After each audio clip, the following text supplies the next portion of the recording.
The USS Maine incident. The wreckage of the USS Maine, photographed in 1898. The Cuban struggle for independence had captured the North American imagination for years, and newspapers had been agitating for intervention with sensational stories of Spanish atrocities against the native Cuban population. Americans came to believe that Cuba's battle with Spain resembled United States' Revolutionary War. This continued even after Spain replaced Whaler and said it changed its policies, and the North American public opinion was very much in favor of intervening in favor of the Cubans.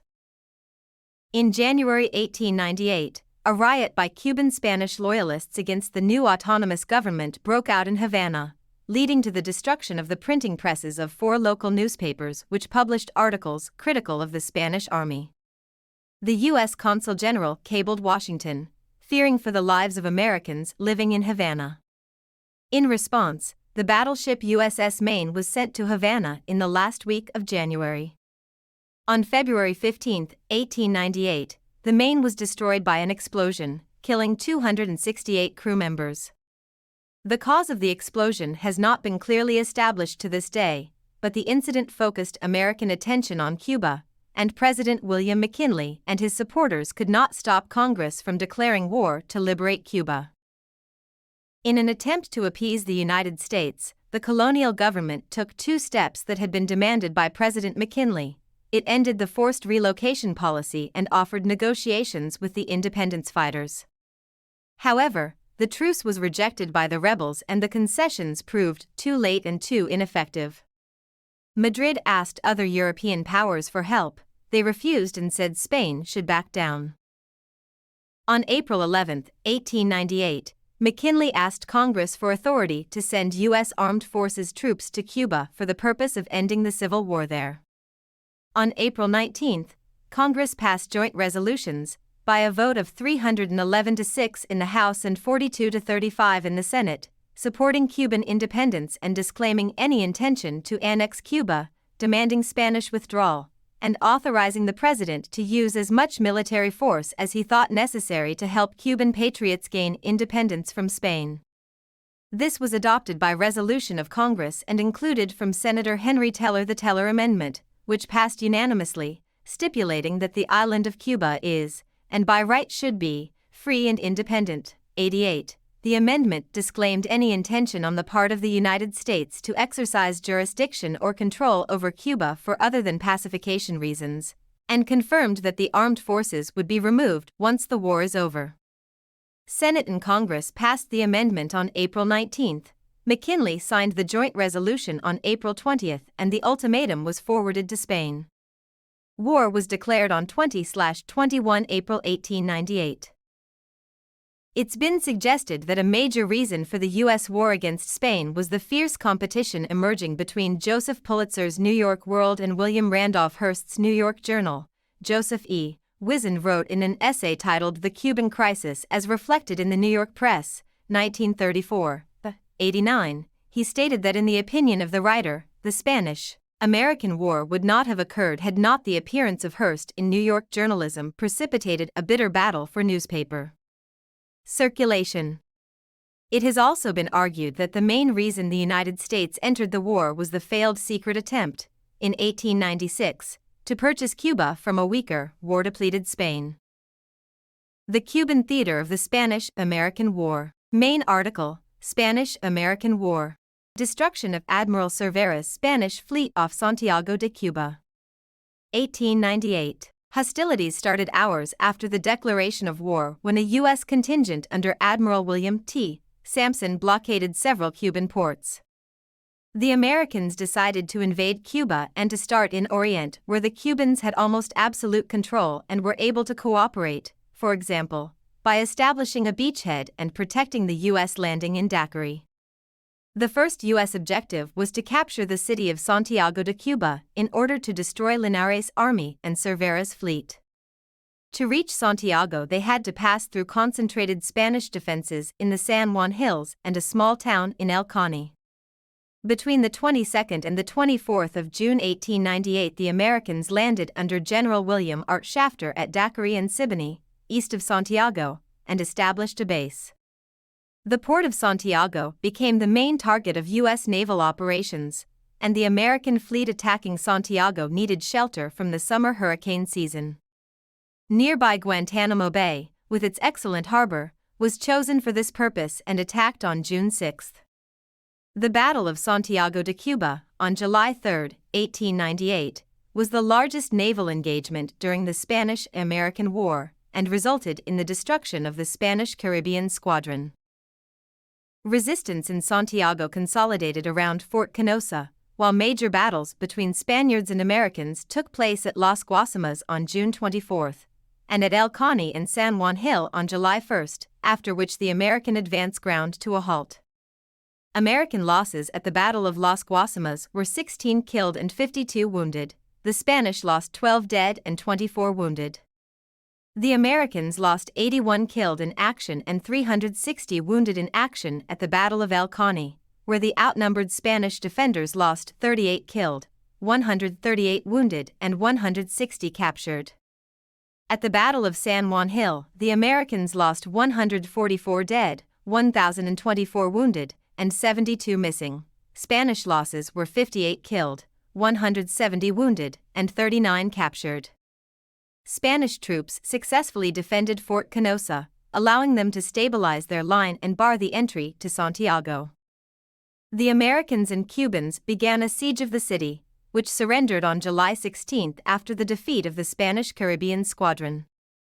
Thus, Orient fell under the control of Americans and the Cubans, but U.S. General Nelson A. Miles would not allow Cuban troops to enter Santiago, claiming that he wanted to prevent clashes between Cubans and Spaniards. Thus, Cuban General Calixto Garcia, head of the Mambi forces in the Eastern Department, ordered his troops to hold their respective areas and resigned, writing a letter of protest to General Shafter.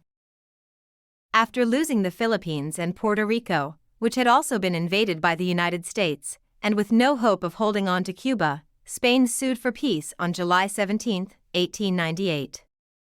On August 12, the U.S. and Spain signed a protocol of peace, in which Spain agreed to relinquish all claim of sovereignty over and title of Cuba. On December 10, 1898, the U.S. and Spain signed the formal Treaty of Paris, recognizing continuing U.S. military occupation.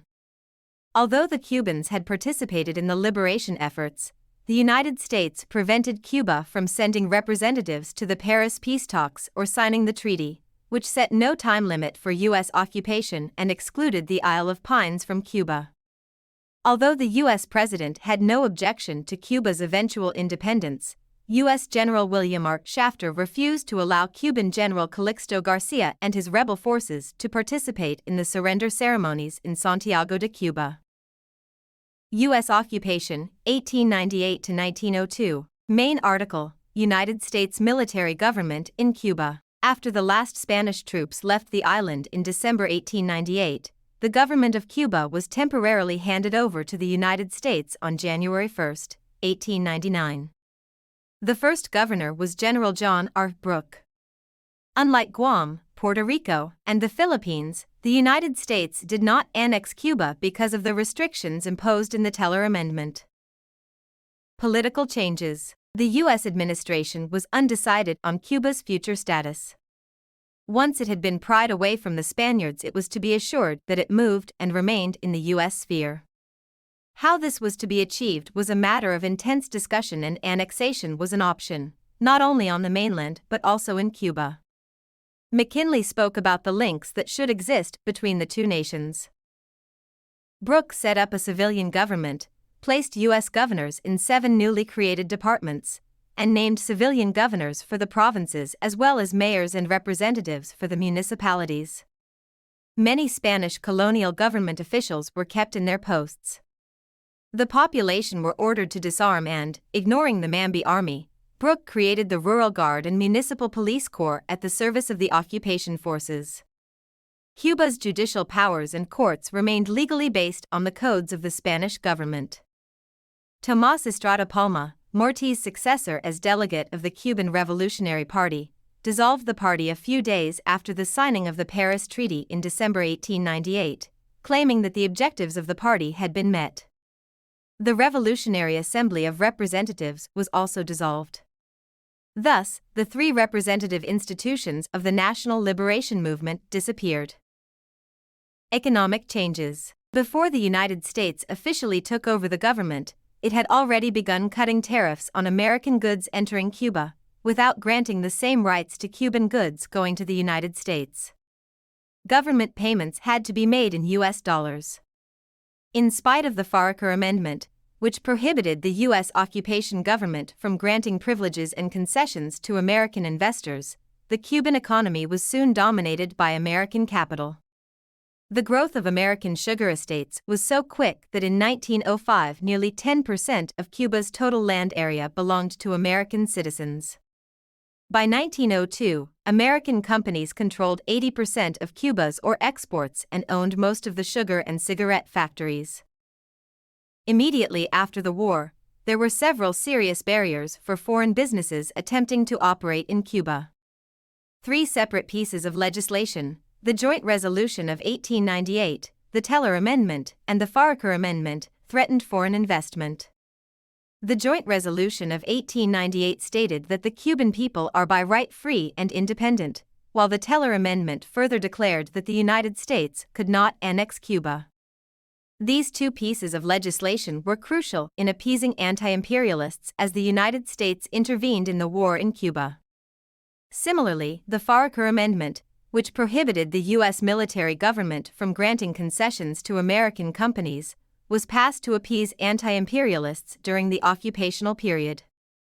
Although these three statutes enabled the United States to gain a foothold in Cuba, they presented obstacles for American businesses to acquire land and permits. Eventually, Cornelius Van Horn of the Cuba Company, an early railroad company in Cuba, found a loophole in revocable permits justified by pre-existing Spanish legislation that effectively allowed railroads to be built in Cuba. General Leonard Wood, the governor of Cuba and a noted annexationist, used this loophole to grant hundreds of franchises, permits, and other concessions to American businesses. Once the legal barriers were overcome, American investments transformed the Cuban economy. Within 2 years of entering Cuba, the Cuba Company built a 350-mile railroad connecting the eastern port of Santiago to the existing railways in central Cuba. The company was the largest single foreign investment in Cuba for the first 2 decades of the 20th century. By the 1910s, it was the largest company in the country. The improved infrastructure allowed the sugarcane industry to spread to the previously underdeveloped eastern part of the country. As many small Cuban sugar cane producers were crippled with debt and damages from the war, American companies were able to quickly and cheaply take over the sugar cane industry. At the same time, new productive units called centrales could grind up to 2,000 tons of cane a day, making large-scale operations most profitable. The large fixed cost of these centrales made them almost exclusively accessible to American companies with large capital stocks. Furthermore, the centrales required a large, steady flow of cane to remain profitable, which led to further consolidation in the industry. Cuban cane farmers who had formerly been landowners became tenants on company land, funneling raw cane to the centrales. By 1902, 40% of the country's sugar production was controlled by North Americans. With American corporate interests firmly rooted in Cuba, the U.S. tariff system was adjusted accordingly to strengthen trade between the nations. The Reciprocity Treaty of 1903 lowered the U.S. tariff on Cuban sugar by 20%. This gave Cuban sugar a competitive edge in the American marketplace. At the same time, it granted equal or greater concessions on most items imported from the United States. Cuban imports of American goods went from $17 million in the 5 years before the war to $38 million in 1905, and eventually to over $200 million in 1918. Likewise, Cuban exports to the United States reached $86 million in 1905 and rose to nearly $300 million in 1918. Elections and independence. Popular demands for a constituent assembly soon emerged. In December 1899, the U.S. War Secretary assured the Cuban populace that the occupation was temporary, that municipal and general elections would be held, that a constituent assembly would be set up, and that sovereignty would be handed to Cubans. Brooke was replaced by General Leonard Wood to oversee the transition. Parties were created, including the Cuban National Party, the Federal Republican Party of Los Villas, the Republican Party of Havana, and the Democratic Union Party. The first elections for mayors, treasurers, and attorneys of the country's 110 municipalities for a one-year term took place on June 16, 1900, but balloting was limited to literate Cubans older than 21 and with properties worth more than $250. Only members of the dissolved Liberation Army were exempt from these conditions. Thus, the number of about 418,000 male citizens over 21 was reduced to about 151,000. 360,000 women were totally excluded. The same elections were held 1 year later, again for a one-year term. Elections for 31 delegates to a constituent assembly were held on September 15, 1900 with the same balloting restrictions. In all three elections, pro-independence candidates, including a large number of Mambi delegates, won overwhelming majorities. The Constitution was drawn up from November 1900 to February 1901 and then passed by the Assembly. It established a republican form of government, proclaimed internationally recognized individual rights and liberties, freedom of religion, separation between church and state, and described the composition, structure, and functions of state powers. On March 2, 1901, the U.S. Congress passed the Army Appropriations Act, stipulating the conditions for the withdrawal of United States troops remaining in Cuba following the Spanish-American War. As a rider, this act included the Platt Amendment, which defined the terms of Cuban-U.S. relations until 1934. It replaced the earlier Teller Amendment. The amendment provided for a number of rules heavily infringing on Cuba's sovereignty. That the government of Cuba shall never enter into any treaty with any foreign power which will impair the independence of Cuba, nor in any manner permit any foreign power to obtain control over any portion of the island. That Cuba would contract no foreign debt without guarantees that the interest could be served from ordinary revenues. That Cuba consent that the United States may intervene for the preservation of Cuban independence, to protect life, property, and individual liberty, and to discharging the obligations imposed by the Treaty of Paris. That the Cuban claim to the Isle of Pines, now called Isla de la Juventud, was not acknowledged and to be determined by treaty. That Cuba commit to providing the United States lands necessary for coaling or naval stations at certain specified points to be agreed upon. As a precondition to Cuba's independence, the United States demanded that this amendment be approved fully and without changes by the Constituent Assembly as an appendix to the new Constitution. Faced with this alternative, the appendix was approved, after heated debate, by a margin of 4 votes. Governor Wood admitted, little or no independence had been left to Cuba with the Platt Amendment and the only thing appropriate was to seek annexation. In the presidential elections of December 31, 1901, Tomás Estrada Palma, a U.S. citizen still living in the United States, was the only candidate. His adversary, General Bartolomé Masso, withdrew his candidacy in protest against U.S. favoritism and the manipulation of the political machine by Palma's followers. Palma was elected to be the Republic's first president, although he only returned to Cuba 4 months after the election. The U.S. occupation officially ended when Palma took office on May 20, 1902. Early 20th century, 1902 to 1959. Main article, Republic of Cuba, 1902-59. In 1902, the United States handed over control to a Cuban government. As a condition of the transfer, the Cuban state had included in its constitution provisions implementing the requirements of the Platt Amendment, which among other things gave the United States the right to intervene militarily in Cuba. Havana and Veradero soon became popular tourist resorts. Though some efforts were made to ease Cuba's ethnic tensions through government policies, racism and informal discrimination towards blacks and mestizos remained widespread during this era. President Tomás Estrada Palma was elected in 1902, and Cuba was declared independent, though Guantanamo Bay was leased to the United States as part of the Platt Amendment. The status of the Isle of Pines as Cuban territory was left undefined until 1925, when the United States finally recognized Cuban sovereignty over the island. Estrada Palma, a frugal man, governed successfully for his 4-year term, yet when he tried to extend his time in office, a revolt ensued. The second occupation of Cuba, also known as the Cuban Pacification, was a major U.S. military operation that began in September 1906. After the collapse of President Palma's regime, U.S. President Roosevelt ordered an invasion and established an occupation that would continue for nearly 2.5 years.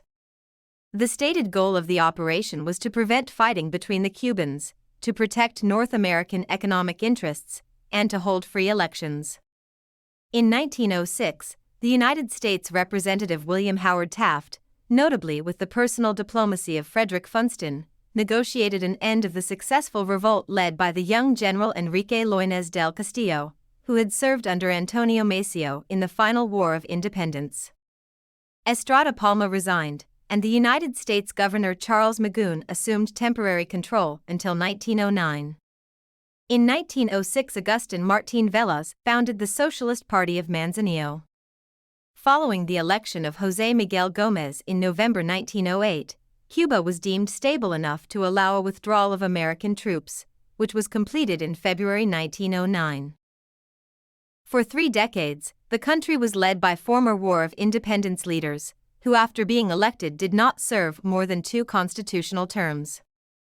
The Cuban presidential succession was as follows: José Miguel Gómez, 1908 to 1912, Mario García Menécal, 1913 to 1920, Alfredo Zayas, 1921 to 25, and Gerardo Machado, 1925 to 1933.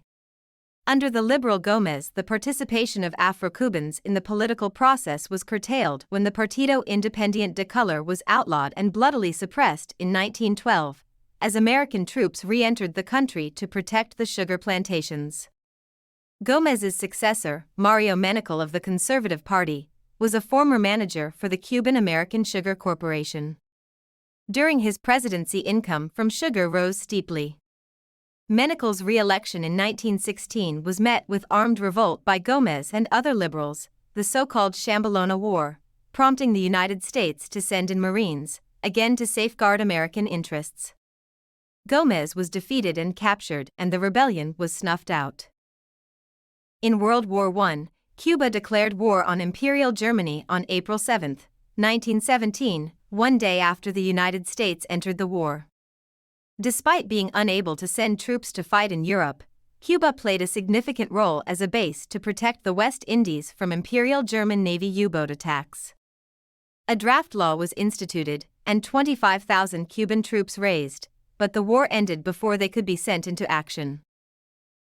Alfredo Zayas, who had taken part in the Liberal Rebellion of 1916-17, was elected president in 1920 and took office in 1921.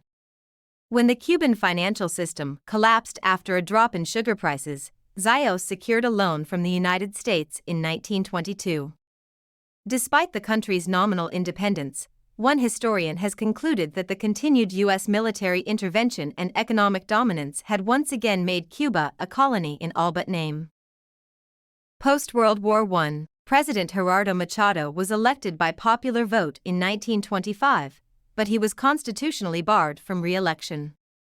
Machado, determined to modernize Cuba, set in motion several massive civil works projects such as the Central Highway, but at the end of his constitutional term he held on to power. The United States, despite the Platt Amendment, decided not to interfere militarily. In the late 1920s and early 1930s, a number of Cuban action groups, including some Mambi, staged a series of uprisings that either failed or did not affect the capital. The Sergeants' Revolt undermined the institutions and coercive structures of the oligarchic state. The young and relatively inexperienced revolutionaries found themselves pushed into the halls of state power by worker and peasant mobilizations. Between September 1933 and January 1934, a loose coalition of radical activists, students, middle-class intellectuals, and disgruntled lower-rank soldiers formed a provisional revolutionary government. This coalition was directed by a popular university professor, Dr. Ramon Grau San Martin. The Grau government promised a new Cuba which would belong to all classes, and the abrogation of the Platt Amendment. While the revolutionary leaders certainly wanted diplomatic recognition by Washington, they believed their legitimacy stemmed from the popular support which brought them to power, and not from the approval of the United States Department of State. To this end, throughout the autumn of 1933, the government decreed a dramatic series of reforms. The Platt Amendment was unilaterally abrogated, and all the political parties of the Machadato were dissolved. The provisional government granted autonomy to the University of Havana, women obtained the right to vote, the 8-hour day was decreed, a minimum wage was established for cane cutters, and compulsory arbitration was promoted. The government created a Ministry of Labor, and a law was passed establishing that 50% of all workers in agriculture, commerce and industry had to be Cuban citizens. The Grau regime set agrarian reform as a priority, promising peasants legal title to their lands. For the first time in Cuban history, the country was governed by people who did not negotiate the terms of political power with Spain, before 1898, or with the United States, after 1898. The provisional government survived until January 1934, when it was overthrown by an equally loose anti-government coalition of right-wing civilian and military elements. Led by a young mestizo sergeant, Fulgencio Batista, this movement was supported by the United States. 1940 Constitution and the Batista era. President Carlos Prios Ocaraz left, with U.S. President Harry S. Truman in Washington, D.C. in 1948. Rise of Batista. See also, Cuba during World War II and 1952 Cuban coup d'état. In 1940, Cuba conducted free and fair national elections. Fulgencio Batista was originally endorsed by communist leaders in exchange for the legalization of the Popular Socialist Party and communist domination of the labor movement. The reorganization of the labor movement during this time was capped with the establishment of the Confederación de Trabajadores de Cuba, Confederation of Cuban Workers, or CTC, in 1938. However, in 1947, the Communists lost control of the CTC, and their influence in the trade union movement gradually declined into the 1950s. The assumption of the presidency by Batista in 1952 and the intervening years to 1958 placed tremendous strain on the labor movement, with some independent union leaders resigning from the CTC in opposition to Batista's rule. The relatively progressivist 1940 Constitution was adopted by the Batista administration. The Constitution denied Batista the possibility of running consecutively in the 1944 election. Rather than endorsing Batista's hand-picked successor Carlos Zayas, the Cuban people elected Ramon Grau San Martin in 1944. A populist physician who had briefly held the presidency in the 1933 revolutionary process, Grau made a deal with labor unions to continue Batista's pro-labor policies. Grau's administration coincided with the end of World War II, and he presided over an economic boom as sugar production expanded and prices rose.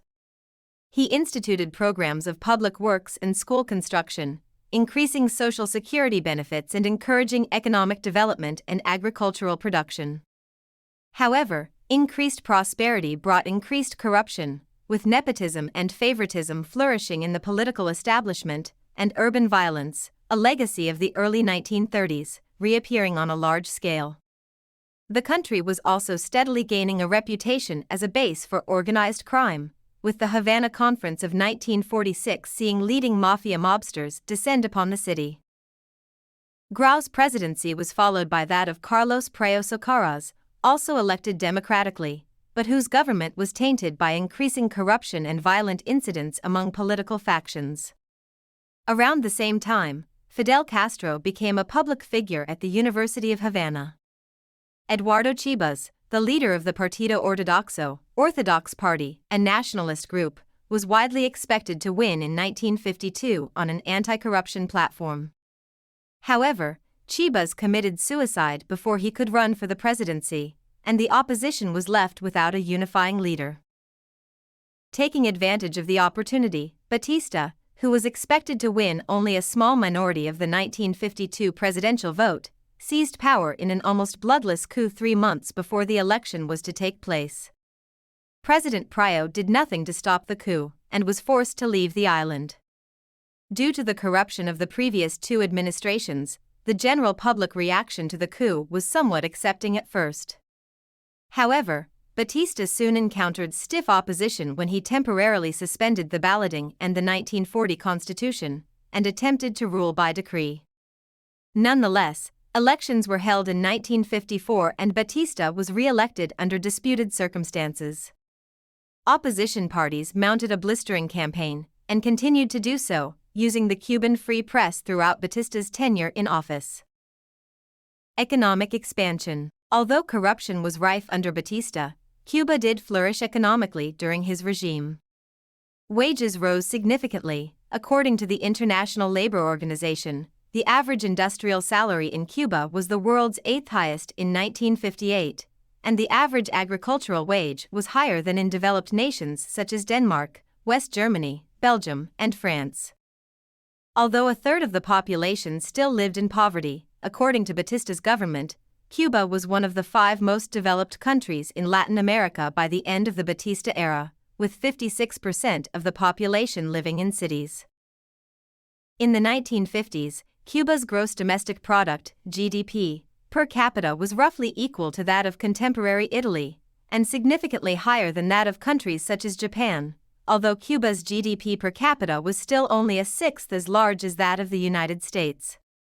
Labor rights were also favorable. An 8-hour day had been established in 1933, long before most other countries, and Cuban workers were entitled to a month's paid holiday, 9 days sick leave with pay, and 6 weeks holiday before and after childbirth. Cuba also had Latin America's highest per capita consumption rates of meat, vegetables, cereals, automobiles, telephones and radios during this period. 186 Cuba had the 5th highest number of televisions per capita in the world, and the world's 8th highest number of radio stations, 160. According to the United Nations, 58 different daily newspapers operated in Cuba during the late 1950s, more than any Latin American country save Brazil, Argentina, and Mexico. Havana was the world's 4th most expensive city at the time, and had more cinemas than New York. Cuba furthermore had the highest level of telephone penetration in Latin America, although many telephone users were still unconnected to switchboards. Moreover, Cuba's health service was remarkably developed. By the late 1950s, it had one of the highest numbers of doctors per capita, more than in the United Kingdom at that time, and the 3rd lowest adult mortality rate in the world. According to the World Health Organization, the island had the lowest infant mortality rate in Latin America, and the 13th lowest in the world, better than in contemporary France, Belgium, West Germany, Israel, Japan, Austria, Italy, Spain, and Portugal. Additionally, Cuba's education spending in the 1950s was the highest in Latin America relative to GDP. Cuba had the 4th highest literacy rate in the region, at almost 80% according to the United Nations, higher than that of Spain at the time. Stagnation and dissatisfaction. However, the United States, rather than Latin America, was the frame of reference for educated Cubans.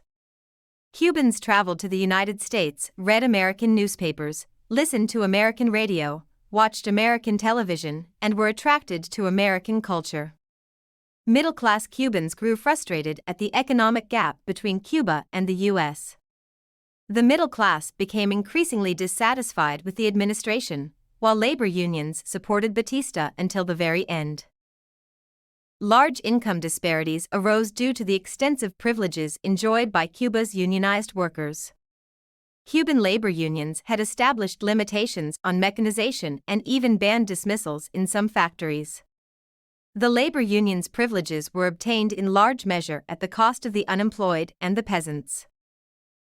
Cuba's labor regulations ultimately caused economic stagnation. Hugh Thomas asserts that militant unions succeeded in maintaining the position of unionized workers and, consequently, made it difficult for capital to improve efficiency. Between 1933 and 1958, Cuba increased economic regulation enormously. The regulation led to declining investment. The World Bank also complained that the Batista administration raised the tax burden without assessing its impact. Unemployment was high, many university graduates could not find jobs. After its earlier meteoric rise, the Cuban gross domestic product grew at only 1% annually on average between 1950 and 1958. Political repression and human rights abuses. In 1952, while receiving military, financial, and logistical support from the United States, Batista suspended the 1940 Constitution and revoked most political liberties, including the right to strike. He then aligned with the wealthiest landowners who owned the largest sugar plantations, and presided over a stagnating economy that widened the gap between rich and poor Cubans. Eventually, it reached the point where most of the sugar industry was in U.S. hands, and foreigners owned 70% of the arable land. As such, Batista's repressive government then began to systematically profit from the exploitation of Cuba's commercial interests by negotiating lucrative relationships with both the American mafia, who controlled the drug, gambling, and prostitution businesses in Havana, and with large U.S.-based multinational companies who were awarded lucrative contracts. To quell the growing discontent amongst the populace, which was subsequently displayed through frequent student riots and demonstrations, Batista established tighter censorship of the media, while also utilizing his Bureau for the Repression of Communist Activities secret police to carry out wide-scale violence, torture, and public executions. These murders mounted in 1957, as Fidel Castro gained more publicity and influence. Many people were killed, with estimates ranging from hundreds to about 20,000 people killed. Cuban Revolution, 1952 to 1959. Main article, Cuban Revolution. Camilo Cienfuegos, Fidel Castro, Huber Matos, entering Havana on January 8, 1959. In 1952, Fidel Castro, a young lawyer running for a seat in the Chamber of Representatives for the Partido Ortodoxo, founded in 1947 to oppose government corruption and reform, circulated a petition to depose Batista's government on the grounds that it had illegitimately suspended the electoral process. However, the courts did not act on the petition and ignored Castro's legal challenges. Castro thus resolved to use armed force to overthrow Batista. He and his brother Raúl gathered supporters, and on July 26, 1953 led an attack on the Moncada barracks near Santiago de Cuba. The attack ended in failure. The authorities killed several of the insurgents, captured Castro himself, tried him and sentenced him to 15 years in prison. However, the Batista government released him in 1955, when amnesty was given to many political prisoners, including the ones that assaulted the Moncada barracks. Castro and his brother subsequently went into exile in Mexico, where they met the Argentine revolutionary Ernesto Che Guevara. While in Mexico, Guevara and the Castros organized the July 26 movement with the goal of overthrowing Batista. In December 1956, Fidel Castro led a group of 82 fighters to Cuba aboard the yacht Granma, landing in the eastern part of the island.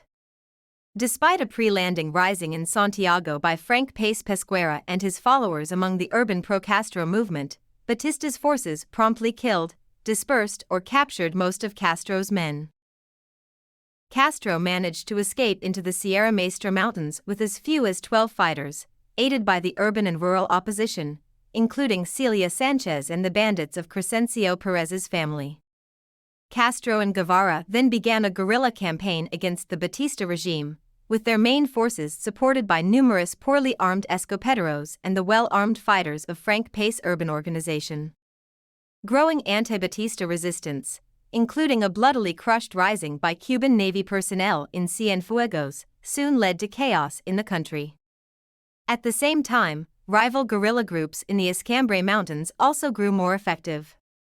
Castro attempted to arrange a general strike in 1958, but could not win support among communists or labor unions.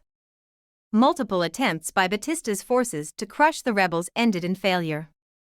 Castro's forces were able to acquire captured weapons, including 12 mortars, 2 bazookas, 12 machine guns mounted on tripods, 21 light machine guns, 142 M1 rifles, and 200 Dominican Cristobal submachine guns. The biggest prize for the rebels was a government M4 Sherman tank, which would be used in the Battle of Santa Clara.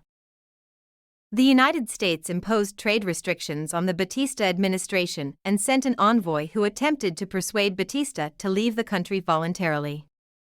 With the military situation becoming untenable, Batista fled on January 1, 1959, and Castro took over. Within months of taking control, Castro moved to consolidate his power by marginalizing other resistance groups and figures and imprisoning and executing opponents and dissident former supporters. As the revolution became more radical and continued its marginalization of the wealthy, of landowners, and of some of those who opposed its direction, thousands of Cubans fled the island, eventually, over decades, forming a large exile community in the United States. Cuban Americans today constitute a large percentage of the population of the U.S. state of Florida, and constitute a significant voting bloc. Castro's Cuba, 1959 to 2006. Main article, Aftermath of the Cuban Revolution. Further information, Cuba under Fidel Castro. Fidel Castro's July 26 movement rebels mounted on horses in 1959. Politics. On January 1, 1959, Che Guevara marched his troops from Santa Clara to Havana, without encountering resistance. Meanwhile, Fidel Castro marched his soldiers to the Moncada Army Barracks, where all 5,000 soldiers in the barracks defected to the revolutionary movement. On February 4, 1959, Fidel Castro announced a massive reform plan which included a public works project, land reform granting nearly 200,000 families farmland, and also nationalization plans of various industries. The new government of Cuba soon encountered opposition from militant groups and from the United States, which had supported Batista politically and economically. Fidel Castro quickly purged political opponents from the administration. Loyalty to Castro and the revolution became the primary criterion for all appointments. Mass organizations such as labor unions that opposed the revolutionary government were made, by whom, illegal, page needed. By the end of 1960, all opposition newspapers had been closed down and all radio and television stations had come under state control. Teachers and professors found to have involvement with counter-revolution were purged. Fidel's brother Raúl Castro became the commander of the Revolutionary Armed Forces. In September 1960, a system of neighborhood watch networks, known as Committees for the Defense of the Revolution, CDR, was created. In July 1961, 2 years after the 1959 revolution, the Integrated Revolutionary Organizations, IRO, was formed, merging Fidel Castro's 26th of July movement with Blas Roca's Popular Socialist Party and Four Commons Revolutionary Directory March 13. On March 26, 1962, the IRO became the United Party of the Cuban Socialist Revolution, PURSC, which, in turn, became the Communist Party on October 3, 1965, with Castro as first secretary. In 1976, a national referendum ratified a new constitution, with 97.7% in favor. The constitution secured the Communist Party's central role in governing Cuba, but kept party affiliation out of the election process. Other smaller parties exist but have little influence and are not permitted to campaign against the program of the Communist Party. Break with the United States. Castro's resentment of American influence. The United States recognized the Castro government on January 7, 1959, 6 days after Batista fled Cuba. President Dwight D. Eisenhower sent a new ambassador, Philip Bonsall, to replace Earl E. T. Smith, who had been close to Batista. The Eisenhower administration, in agreement with the American media and Congress, did this with the assumption that Cuba would remain in the U.S. sphere of influence. Foreign policy professor Piero Gleigeses argued that if Castro had accepted these parameters, he would be allowed to stay in power. Otherwise he would be overthrown, need quotation to verify. Among the opponents of Batista, many wanted to accommodate the United States. However, Castro belonged to a faction which opposed U.S. influence. Castro did not forgive the U.S. supply of arms to Batista during the revolution. On June 5, 1958, at the height of the revolution, he had written, "The Americans are going to pay dearly for what they are doing. When the war is over, I'll start a much longer and bigger war of my own, the war I'm going to fight against them. That will be my true destiny." The United States had stopped supplies to Batista in March 1958, but left its military advisory group in Cuba. Thus, Castro had no intention to bow to the United States. Even though he did not have a clear blueprint of the Cuba he wanted to create, Castro dreamed of a sweeping revolution that would uproot his country's oppressive socio-economic structure and of a Cuba that would be free of the United States. Breakdown of relations. Only 6 months after Castro seized power, the Eisenhower administration began to plot his ouster. The United Kingdom was persuaded, by whom, to cancel a sale of Hawker Hunter fighter aircraft to Cuba.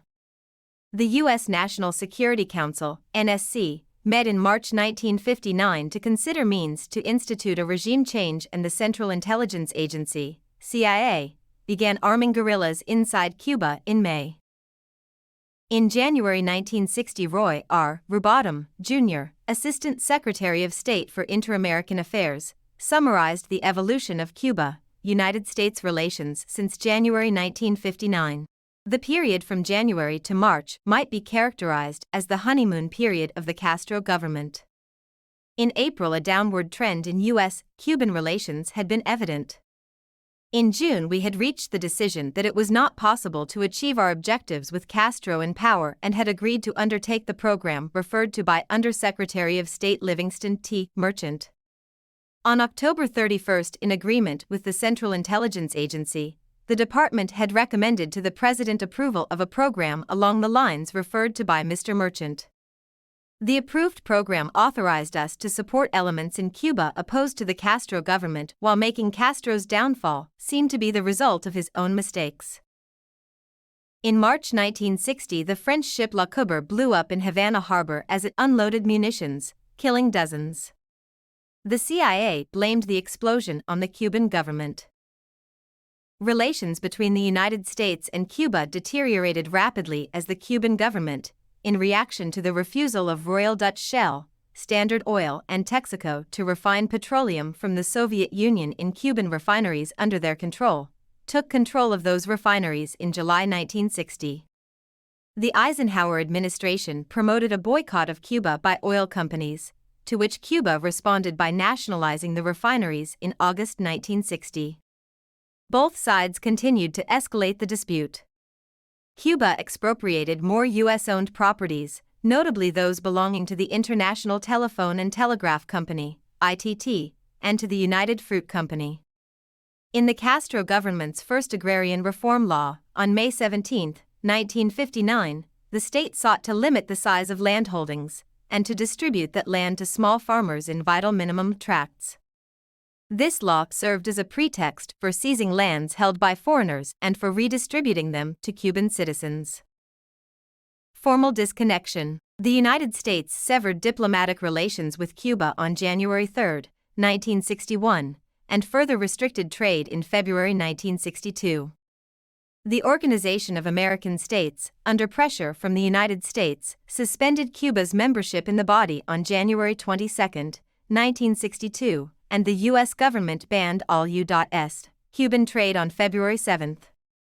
The Kennedy administration extended this ban on February 8, 1963, forbidding U.S. citizens to travel to Cuba or to conduct financial or commercial transactions with the country. At first, the embargo did not extend to other countries, and Cuba traded with most European, Asian, and Latin American countries and especially with Canada. However, the United States later pressured other nations and American companies with foreign subsidiaries to restrict trade with Cuba. The Helms-Burton Act of 1996 makes it very difficult for foreign companies doing business with Cuba to also do business in the United States, forcing them to choose between the two marketplaces. Bay of Pigs invasion. The Bay of Pigs Memorial in Miami, Florida. Main article, Bay of Pigs invasion. In April 1961, less than 4 months into the Kennedy administration, the Central Intelligence Agency, CIA, executed a plan that had been developed under the Eisenhower administration. This military campaign to topple Cuba's revolutionary government is now known as the Bay of Pigs invasion, or La Batalla de Girón in Cuba.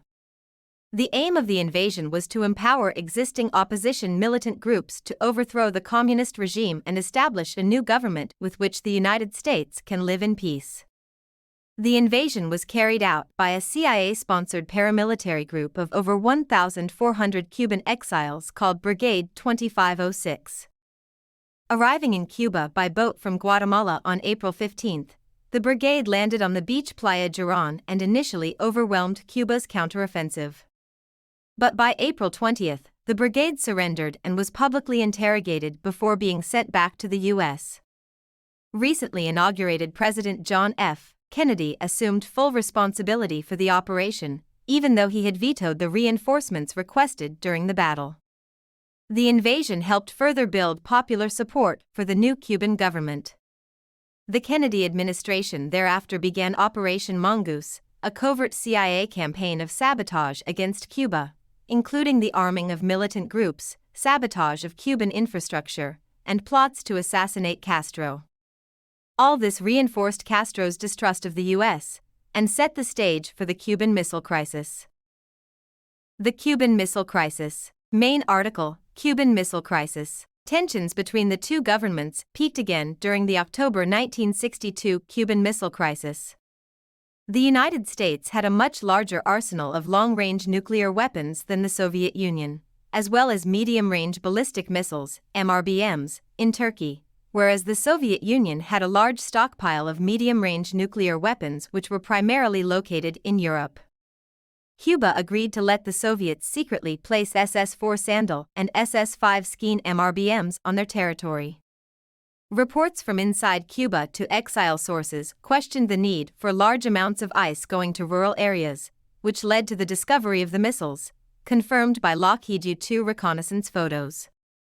The United States responded by establishing a cordon in international waters to stop Soviet ships from bringing in more missiles, designated a quarantine rather than a blockade to avoid issues with international law. At the same time, Castro was getting a little too extreme for the liking of Moscow, so at the last moment the Soviets called back their ships. In addition, they agreed to remove the missiles already there in exchange for an agreement that the United States would not invade Cuba. Only after the fall of the Soviet Union was it revealed that another part of the agreement was the removal of U.S. missiles from Turkey.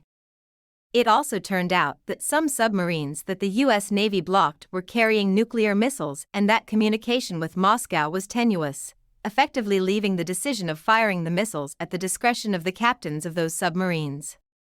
In addition, following the dissolution of the Soviet Union, the Russian government revealed that nuclear-armed Frogs, Free Rocket Over Ground, and Ilyushin Il-28 Beagle bombers had also been deployed in Cuba. Military buildup.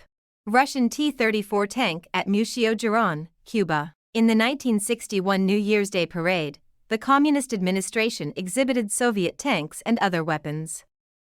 Cuban officers received extended military training in the Soviet Union, becoming proficient in the use of advanced Soviet weapons systems, including MiG jet fighters, submarines, sophisticated artillery, and other ground and air defense equipment. For most of the approximately 30 years of the Cuban-Soviet military collaboration, Moscow provided the Cuban Revolutionary Armed Forces, virtually free of charge, with nearly all of its equipment, training, and supplies, worth approximately $1 billion annually. By 1982, Cuba possessed the best equipped and largest per capita armed forces in Latin America.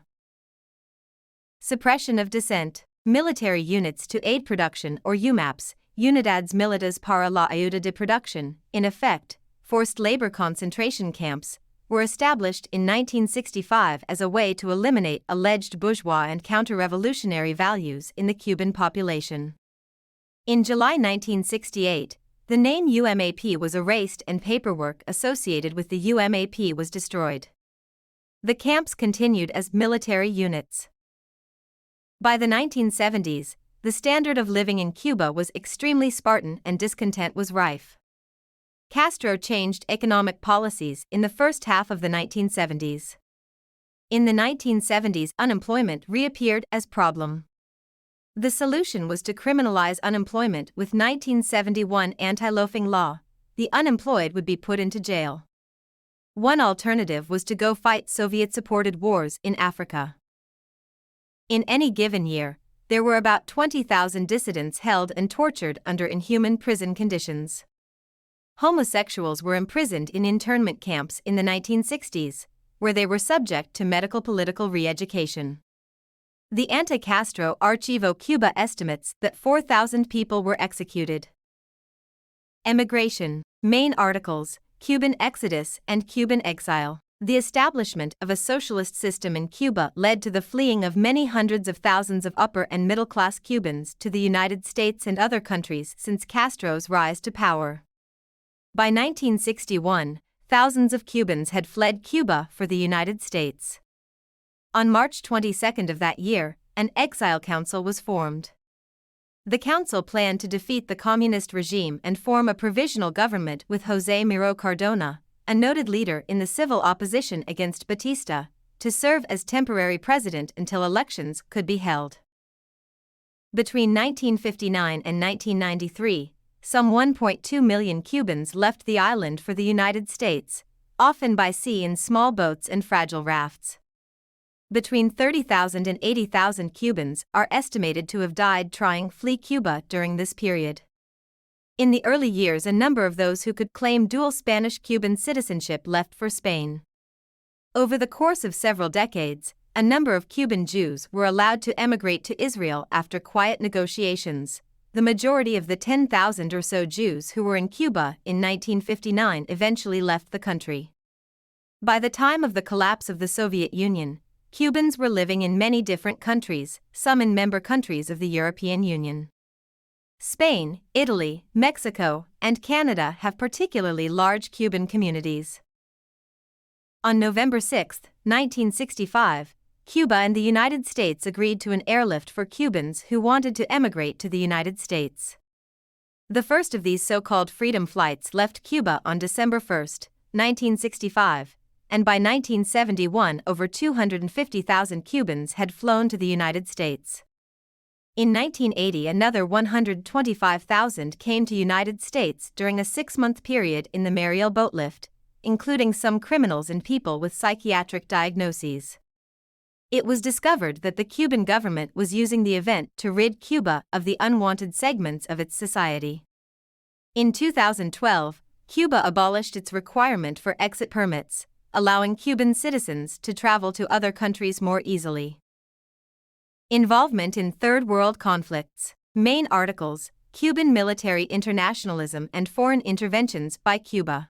Soldiers afar. From its inception, the Cuban Revolution defined itself as internationalist, seeking to spread its revolutionary ideals abroad and gain a variety of foreign allies.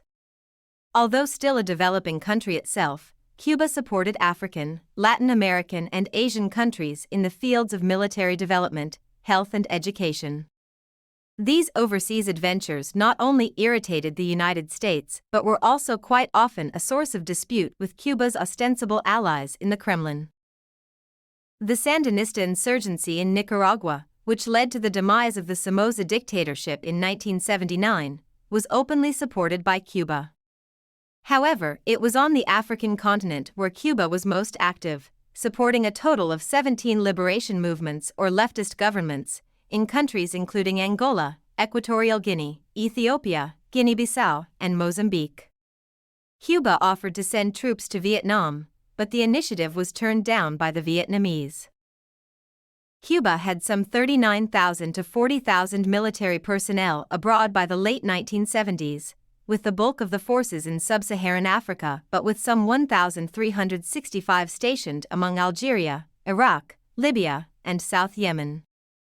Its Angolan involvement was particularly intense and noteworthy, with heavy assistance given to the Marxist-Leninist MPLA in the Angolan Civil War. Cuban soldiers in Angola were instrumental in the defeat of South African and Zairian troops.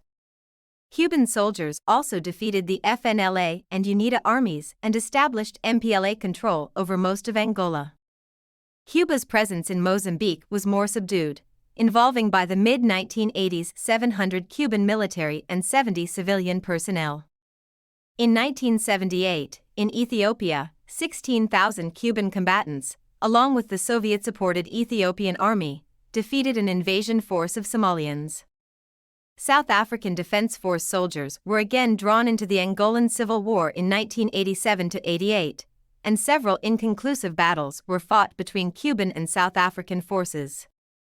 Cuban-piloted MiG-23s performed airstrikes against South African forces in southwest Africa during the Battle of Cuidaquanavale.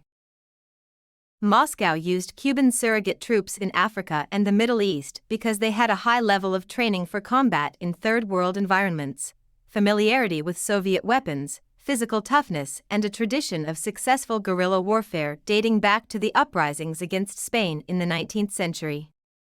Cuban forces in Africa were mainly black and mulatto. An estimated 7,000 to 11,000 Cubans died in conflicts in Africa. Many Cuban soldiers died not as a result of hostile action but by accidents, friendly fire, or diseases such as malaria and yellow fever. Many others died by suicide. Cuba was unable to pay on its own for the costs of its overseas military activities. After it lost its subsidies from the USSR, Cuba withdrew its troops from Ethiopia, 1989, Nicaragua, 1990, Angola, 1991, and elsewhere. Angola. Main article, Cuban intervention in Angola. Location of Cuba, red, Angola, green, and South Africa, blue. Cuban PT-76 tank crew on routine security duties in Angola. Cuba's involvement in the Angolan Civil War began in the 1960s, when relations were established with the leftist Movement for the Popular Liberation of Angola, MPLA. The MPLA was one of three organizations struggling to gain Angola's independence from Portugal, the other two being UNITA and the National Liberation Front of Angola, FNLA. In August and October 1975, the South African Defense Force, SADF, intervened in Angola in support of the UNITA and FNLA, Operation Savannah. Cuban troops began to arrive in Angola in early October 1975.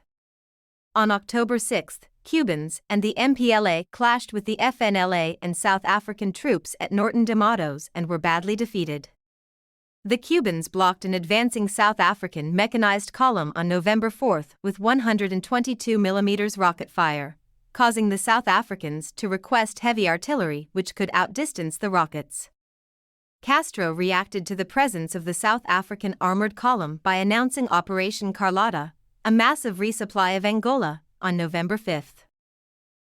An anti-communist force made up of 1,500 FNLA fighters, 100 Portuguese mercenaries, and 2 battalions of the Zairean army passed near the city of Quifangondo, only 30 kilometers north of Luanda, at dawn on November 10. The force, supported by South African Air Force aircraft and 3 140 mm artillery pieces, marched in a single line along the Bengo River to face an 800-strong Cuban force across the river. Cuban and MPLA troops bombarded the FNLA with mortar and 122 mm rockets, destroying most of the FNLA's armored cars and 6 jeeps carrying anti-tank rockets in the first hour of fighting.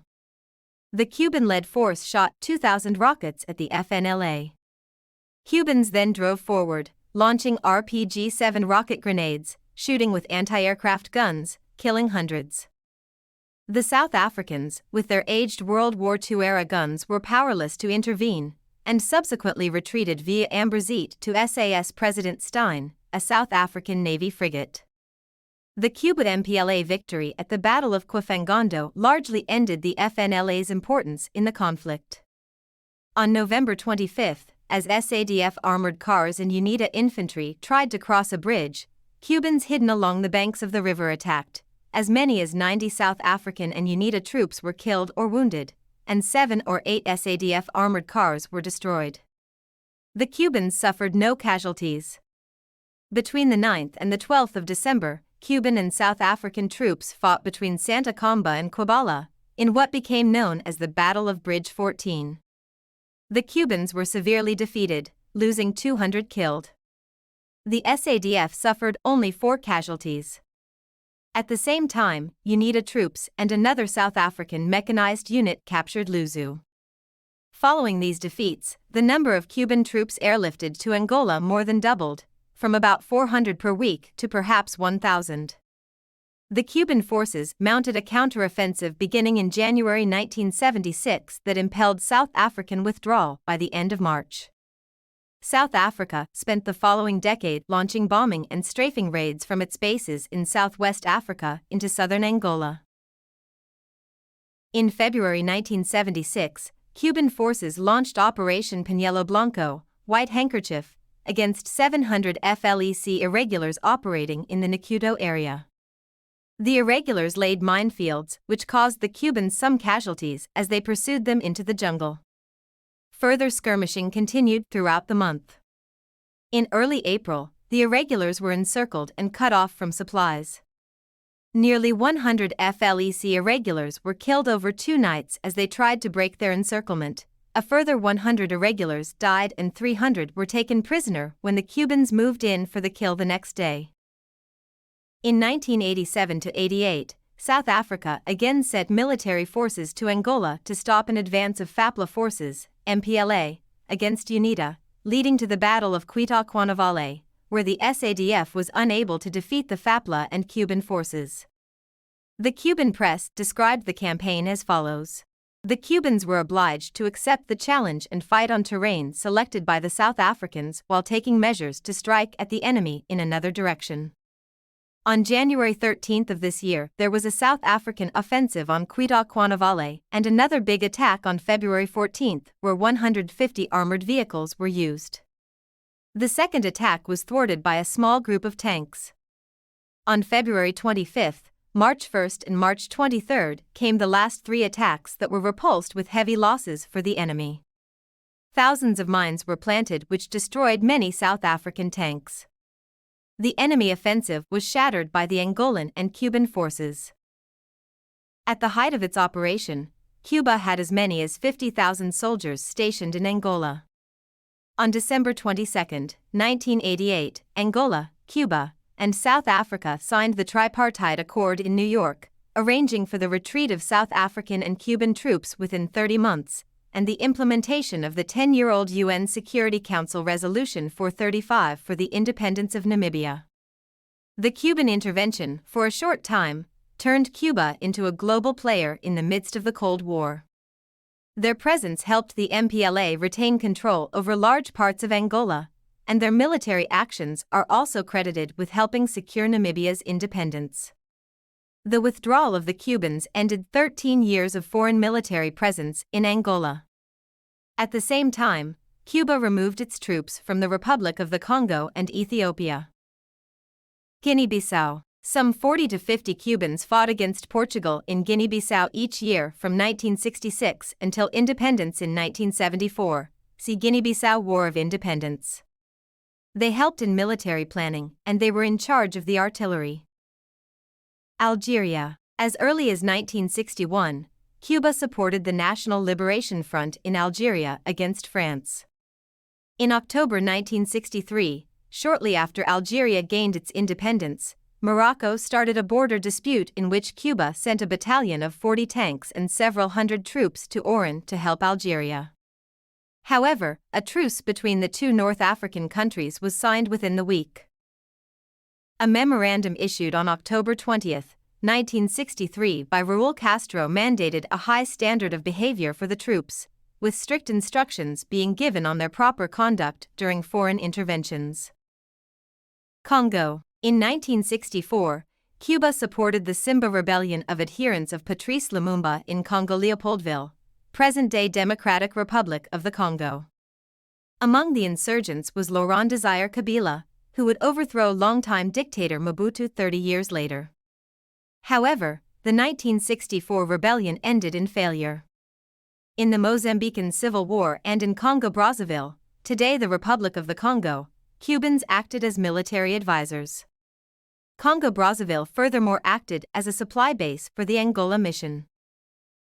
Syria. In late 1973, There were 4,000 Cuban tank troops in Syria as part of an armored brigade which took part in the Yom Kippur War until May 1974. Cuba did not confirm any casualties. Ethiopia.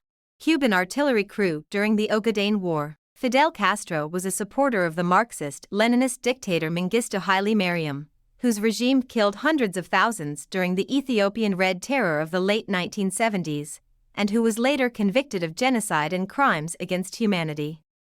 Cuba provided substantial military support to Mariam during the latter's conflict with the Somali dictator Siad Barre in the Ogaden War, July 1977 to March 1978, stationing around 24,000 troops in Ethiopia. Castro explained this to Erich Honecker, communist dictator of East Germany, by saying that Siad Barre was above all a chauvinist. From October 1977 until January 1978, the Somali forces attempted to capture Hur during the Battle of Hur, where 40,000 Ethiopians had regrouped and rearmed with Soviet-supplied artillery and armor, backed by 1,500 Soviet advisors, 34 of whom died in Ethiopia, 1977-90, and 16,000 Cuban troops. They engaged the attackers in vicious fighting. Though the Somali forces reached the city outskirts by November, they were too exhausted to take the city and eventually had to withdraw to await the Ethiopian counterattack. The expected Ethiopian-Cuban attack occurred in early February. However, it was accompanied by a second attack that the Somalis did not expect. A column of Ethiopian and Cuban troops crossed northeast into the highlands between Jijjiga and the border with Somalia, bypassing the Somali force defending the Marta Pass. Mi-6 helicopters heli-lifted Cuban BMD-1 and ASU-57 armored vehicles behind enemy lines. The attackers were thus able to assault from two directions in a pincer action, allowing the recapture of Jijjiga in only 2 days while killing 3,000 defenders. The Somali defense collapsed and every major Ethiopian town was recaptured in the following weeks. Recognizing that his position was untenable, Siad Barre ordered the Somali armed forces to retreat back into Somalia on March 9, 1978. The executing of civilians and refugees, and rape of women by the Ethiopian and Cuban troops was prevalent throughout the war. Assisted by Soviet advisors, the Cubans launched a second offensive in December 1979 directed at the population's means of survival, including the poisoning and destruction of wells and the killing of cattle herds. Intelligence cooperation between Cuba and the Soviets. As early as September 1959, Vadim Kochurjan, a KGB agent, was seen in Cuba. Jorge Luis Vasquez, a Cuban who was imprisoned in East Germany, states that the East German Stasi trained the personnel of the Cuban Interior Ministry, MINIT. The relationship between the KGB and the Cuban Intelligence Directorate, DI, was complex and marked by both times of close cooperation and times of extreme competition. The Soviet Union saw the new revolutionary government in Cuba as an excellent proxy agent in areas of the world where Soviet involvement was not popular on a local level. Nikolai Leonov, the KGB chief in Mexico City, was one of the first Soviet officials to recognize Fidel Castro's potential as a revolutionary, and urged the Soviet Union to strengthen ties with the new Cuban leader. The USSR saw Cuba as having far more appeal with new revolutionary movements, Western intellectuals, and members of the New Left, given Cuba's perceived David and Goliath struggle against U.S. imperialism. In 1963, shortly after the Cuban Missile Crisis, 1,500 DI agents, including Che Guevara, were invited to the USSR for intensive training in intelligence operations. Contemporary period, from 1991, main article, Dual Economy of Cuba. Further information, special period. Public transportation in Cuba during the special period. Starting from the mid-1980s, Cuba experienced a crisis referred to as the special period. When the Soviet Union, the country's primary source of trade, was dissolved in late 1991, a major supporter of Cuba's economy was lost, leaving it essentially paralyzed because of the economy's narrow basis, focused on just a few products with just a few buyers. National oil supplies, which were mostly imported, were severely reduced. Over 80% of Cuba's trade was lost and living conditions declined. A special period in peacetime was declared, which included cutbacks on transport and electricity and even food rationing. In response, the United States tightened up its trade embargo, hoping it would lead to Castro's downfall. But the government tapped into a pre-revolutionary source of income and opened the country to tourism, entering into several joint ventures with foreign companies for hotel, agricultural and industrial projects. As a result, the use of US dollars was legalized in 1994, with special stores being opened which only sold in dollars. There were two separate economies, dollar economy and the peso economy, creating a social split in the island because those in the dollar economy made much more money, as in the tourist industry. However, in October 2004, the Cuban government announced an end to this policy. From November, US dollars would no longer be legal tender in Cuba, but would instead be exchanged for convertible pesos, since April 2005 at the exchange rate of $1.08, with a 10% tax payable to the state on the exchange of US dollars cash, though not on other forms of exchange. A Canadian Medical Association journal paper states that the famine in Cuba during the special period was caused by political and economic factors similar to the ones that caused a famine in North Korea in the mid-1990s. Both countries were run by authoritarian regimes that denied ordinary people the food to which they were entitled. When the public food distribution collapsed, priority was given to the elite classes and the military. The government did not accept American donations of food, medicines and money until 1993, forcing many Cubans to eat anything they could find. In the Havana Zoo, the peacocks, the buffalo and even the rhea were reported to have disappeared during this period. Even domestic cats were reportedly eaten. Extreme food shortages and electrical blackouts led to a brief period of unrest, including numerous anti-government protests and widespread increases in urban crime. In response, the Cuban Communist Party formed hundreds of rapid action brigades to confront protesters. The Communist Party's daily publication, Granma, stated that delinquents and antisocial elements who try to create disorder and an atmosphere of mistrust and impunity in our society will receive a crushing reply from the people. In July 1994, 41 Cubans drowned attempting to flee the country aboard a tugboat. The Cuban government was later accused of sinking the vessel deliberately. Thousands of Cubans protested in Havana during the Malacanazo uprising on August 5, 1994. However, the regime's security forces swiftly dispersed them. A paper published in the Journal of Democracy states this was the closest that the Cuban opposition could come to asserting itself decisively. Continued isolation and regional engagement. Although contacts between Cubans and foreign visitors were made legal in 1997, extensive censorship had isolated it from the rest of the world. In 1997, a group led by Vladimiro Roca, a decorated veteran of the Angolan War and the son of the founder of the Cuban Communist Party, sent a petition, entitled La Patria es de Todos, the homeland belongs to all, to the Cuban General Assembly, requesting democratic and human rights reforms. As a result, Roca and his 3 associates were sentenced to imprisonment, from which they were eventually released. In 2001, a group of Cuban activists collected thousands of signatures for the Varela Project, a petition requesting a referendum on the island's political process, which was openly supported by former U.S. President Jimmy Carter during his 2002 visit to Cuba. The petition gathered sufficient signatures to be considered by the Cuban government, but was rejected on an alleged technicality. Instead, a plebiscite was held in which it was formally proclaimed that Castro's brand of socialism would be perpetual. In 2003, Castro cracked down on independent journalists and other dissidents in an episode which became known as the Black Spring. The government imprisoned 75 dissident thinkers, including 29 journalists, librarians, human rights activists, and democracy activists, on the basis that they were acting as agents of the United States by accepting aid from the U.S. government. Though it was largely diplomatically isolated from the West at this time, Cuba nonetheless cultivated regional allies.